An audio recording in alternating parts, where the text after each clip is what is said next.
नमस्कार। आज इस वीडियो में हम बात करने वाले हैं कि एक किडनी फेलियर के पेशेंट को कितना पानी पीना चाहिए।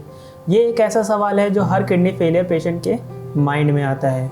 और जब भी किडनी फेलियर का पेशेंट किसी भी डॉक्टर के पास जाता है तो कोई डॉक्टर बोलता है आपको 1.5 लीटर पानी पीना चाहिए और दूसरा डॉक्टर बोलता है आपको 600 ml पानी पीना चाहिए और वहीं एक डॉक्टर बोलता है कि आपको पानी नहीं पीना चाहिए। तो एक बहुत बड़ी दिक्कत होती है हर किडनी फेलियर पेशेंट के लिए।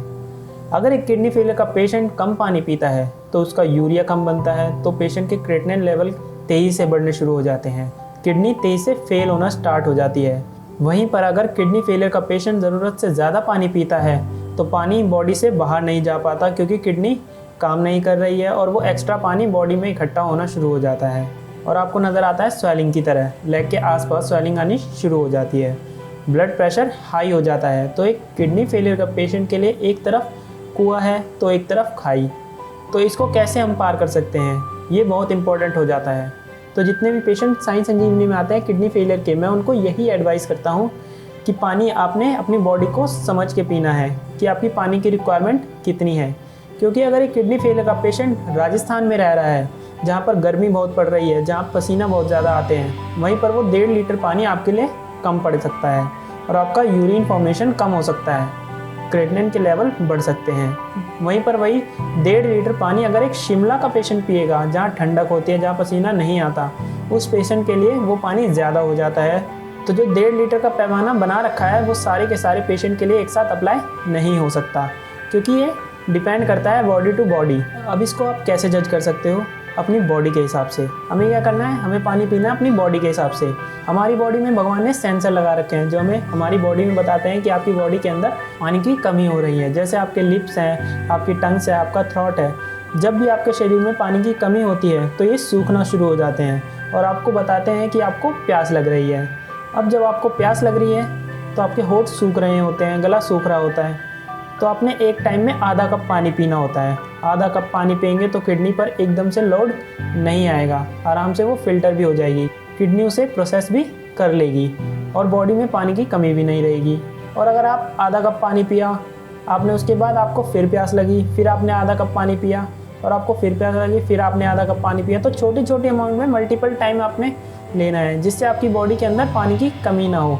इससे क्या होगा, इससे आपकी बॉडी में ना तो कम पानी जाएगा ना वो ज़्यादा पानी जाएगा, ना स्वेलिंग मिलेगी, ना आपको कोई यूरिया का लॉस दिखेगा, क्रेटिनिन के लेवल बढ़ते हुए नज़र नहीं आएंगे। कम पानी पीने की वजह से ये बहुत इंपॉर्टेंट है। ये चीज़ हर किडनी फेलियर के पेशेंट को समझ में आनी चाहिए और इससे अप्लाई भी करना चाहिए।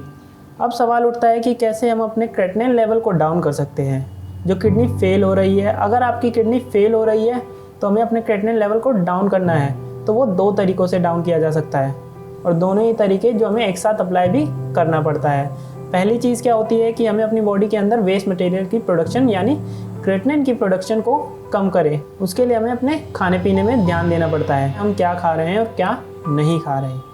अगर एक किडनी फेलियर का पेशेंट प्रोटीन ज़्यादा खाता है, जैसे एग, चिकन, मटन, फिश ज़्यादा खाता है, तो क्या होगा, बॉडी के अंदर प्रोटीन ज़्यादा जाएगा और ये जो प्रोटीन है ये क्रेटिनिन में कन्वर्ट हो जाएगा, वेस्ट मटेरियल में कन्वर्ट हो जाएगा और आपकी किडनी को बाहर निकालना पड़ेगा। तो हम इसको अफोर्ड नहीं कर सकते क्योंकि हमारी किडनी पर वैसे ही लोड बहुत पड़ रहा है, बॉडी के अंदर वेस्ट मटेरियल भी इकट्ठा होता जा रहा है, तो हमें प्रोटीन का इंटेक बंद कर देंगे। अब प्रोटीन जो हमारी बॉडी का बिल्डिंग ब्लॉक भी है, नाखून से लेकर स्किन से लेकर आइज़, हेयर, सब तो प्रोटीन का बना हुआ है। तो क्या हमारी बॉडी के अंदर प्रोटीन की डेफिशिएंसी तैयार हो जाएगी? क्या हम कमज़ोर होना स्टार्ट हो जाएंगे? तो प्रोटीन को रिप्लेस कर देते हैं हम कार्बोहाइड्रेट से। कार्बोहाइड्रेट वही चीज़ है जो हमारी बॉडी के अंदर एनर्जी देती है। तो जैसे हम गेहूँ, चावल, दलिया, जौ का आटा, हम जो भी खाते हैं वो बॉडी में जाकर क्या कन्वर्ट हो जाएगा, प्रोटीन के अंदर, क्योंकि हमने खाया तो कार्बोहाइड्रेट है बट बॉडी ने अपनी रिक्वायरमेंट के हिसाब से उसे प्रोटीन में कन्वर्ट कर लिया।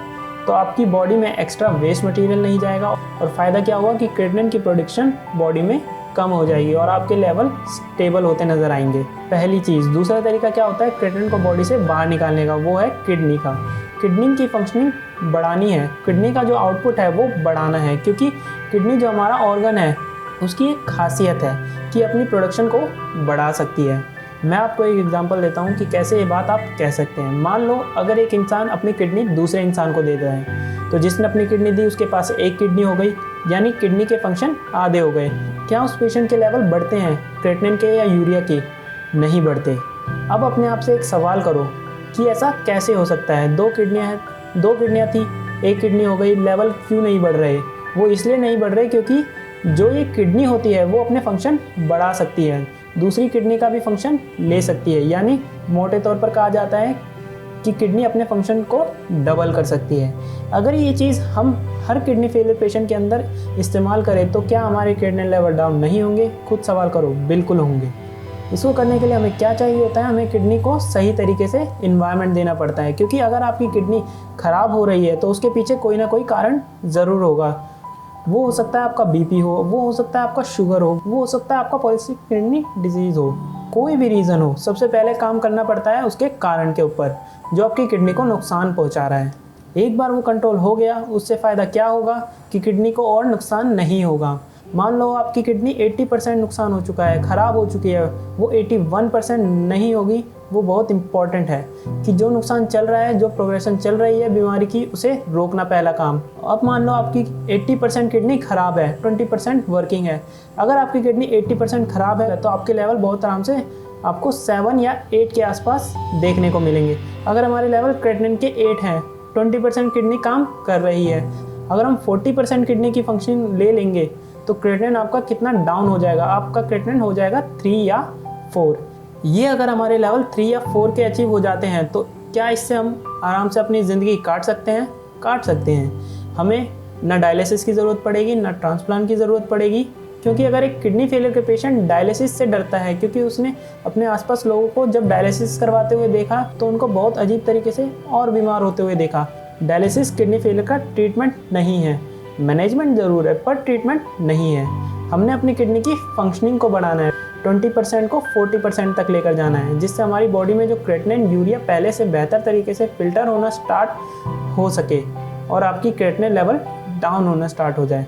ये बहुत इंपॉर्टेंट होता है हर किडनी फेलियर के पेशेंट के अंदर, क्योंकि अगर हम इस चीज़ को अचीव नहीं करते किडनी हमारी और ख़राब होती चली जाएगी। वो फाइनली हमें ट्रांसप्लांट या डायलिसिस के बारे में सोचना पड़ेगा और वहाँ से दिक्कतें ख़त्म नहीं होती, दिक्कतें शुरू होती हैं। तो हमने अपनी किडनी का ध्यान रखना है जिससे किडनी भी हमारा ध्यान रखे।